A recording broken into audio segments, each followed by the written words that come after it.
ایک گاؤں میں ایک لڑکی رہتی تھی جس کی یہ ڈیمانڈ تھی کہ شادی اس سے کرے گی جو شخص اسے با پردہ رکھے گا۔ ایک نوجوان اس شرط پر شادی کے لیے راضی ہو گیا۔ دونوں کی شادی کر دی گئی۔ وقت گزرتا گیا یہاں تک کہ ایک بیٹا پیدا ہوا۔ ایک دن شوہر نے بیوی سے کہا کہ میں سارا دن کھیتوں میں کام کرتا ہوں، کھانا کھانے کے لیے مجھے گھر آنا پڑتا ہے جس سے میرا بہت زیادہ وقت ضائع ہو جاتا ہے۔ کل سے تم مجھے کھانا کھیتوں میں ہی لا دیا کرنا۔ بیوی اس بات کے لیے راضی ہو گئی۔ وقت مزید گزرا تو ان کے ہاں ایک اور بیٹا پیدا ہوا جس پر شوہر نے کہا کہ اب گزارا کرنا مشکل ہو گیا ہے، تمہیں کھیتوں میں میرے ساتھ میرا ہاتھ بٹانا پڑے گا۔ بیوی اس بات کے لیے بھی راضی ہو گئی لیکن وہ دل سے خوش نہیں تھی کیونکہ اب وہ بے پردگی تک پہنچ گئی تھی۔ تیسرے بیٹے کی پیدائش پر اس کا شوہر اسے مکمل بے پردگی تک لے آتا ہے۔ وقت گزر گیا اور اولاد بڑی ہو گئی۔ ایک دن یوں ہی بیٹھے شوہر ہنسنے لگا۔ بیوی نے پوچھا کیا بات ہے، کیوں ہنس رہے ہو؟ تو شوہر کہنے لگا کہ تو بہت پردہ کرتی تھی، آخر کار تیرا پردہ ختم ہو گیا۔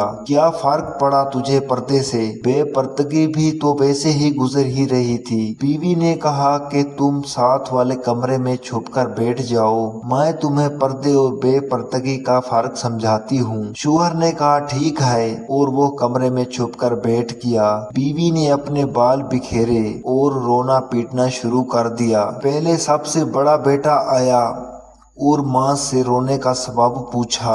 ماں نے کہا کہ تیرے باپ نے مجھے مارا ہے۔ بیٹے نے کہا تو کوئی بات نہیں، وہ آپ سے محبت بھی تو کرتا ہے، آپ کا خیال بھی تو رکھتا ہے۔ اس نے ماں کو سمجھایا اور چلا گیا۔ بیوی پھر سے رونے کی ایکٹنگ کرنے لگی اور دوسرے بیٹے کے آنے پر اسے بتانے لگی کہ تیرے باپ نے مجھے مارا ہے۔ بیٹے کو غصہ آ گیا، اس نے باپ کو برا بھلا کہا اور ماں کو سمجھا کر چلا گیا۔ اب تیسرا بیٹا گھر میں داخل ہوا تو بیوی پھر سے رونے لگی۔ چھوٹے بیٹے کے پوچھنے پر اس نے بتایا کہ تیرے باپ نے مجھے مارا ہے۔ یہ سنتے ہی وہ غصے سے آگ بگولا ہو گیا اور اونچی آواز میں گالیاں دیتے ہوئے ڈنڈا اٹھا لیا اور کہنے لگا کہ ابھی باپ کی خبر لیتا ہوں۔ اتنی ہی دیر میں بیوی اٹھ کھڑی ہوئی اور اپنے شوہر کو آواز دے کر باہر بلایا۔ پھر کہنے لگی کہ میرا پہلا بیٹا پردے میں ہوا تھا اس لیے اس نے تیرا پردہ رکھا، دوسرا نیم پردے کے زمانے میں پیدا ہوا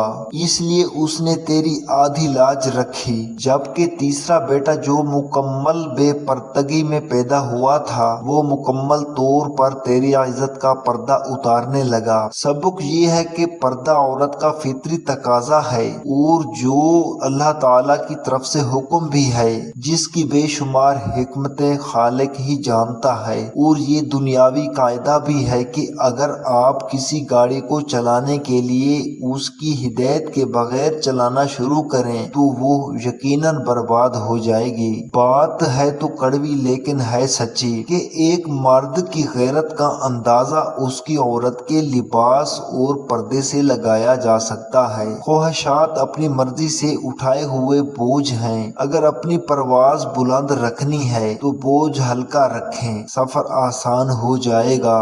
اگر دل دکھانے پر بھی کوئی شخص آپ سے شکایت نہ کرے تو اس شخص سے زیادہ محبت آپ سے کوئی نہیں کر سکتا۔ کتنی خوبصورت ہوتی ہے وہ محبت جو وقت کے ساتھ بدلتی نہیں ہے، ورنہ اظہار محبت کے کچھ وقت بعد محبتیں پھیکی پڑ جاتی ہیں، پھر انہیں ٹوٹی ہوئی جوتی کی طرح گھسیٹا جاتا ہے، آخری دن تک پہلے جیسی محبت ہی معجزہ ہوتی ہے۔ کہتے ہیں کہ بیوی کا غیر مناسب رویہ بد زبانی اور شوہر کو اس کا مقام نہ دیتا، شوہر کو جلد بوڑھا کر دیتا ہے۔ کوئی مکمل کسی دوسرے جیسا نہیں بن سکتا اور بدلنا ضروری بھی نہیں ہے۔ ایک دوسرے کو سمجھانا ضروری ہے، ایک دوسرے کا احترام ضروری ہے، محبت ضروری ضروری ہے اور سب سے بڑھ کر اعتماد ضروری ہے۔ جس مرد کو سچی محبت ہوگی اس عورت کا ساتھ کبھی نہیں چھوڑے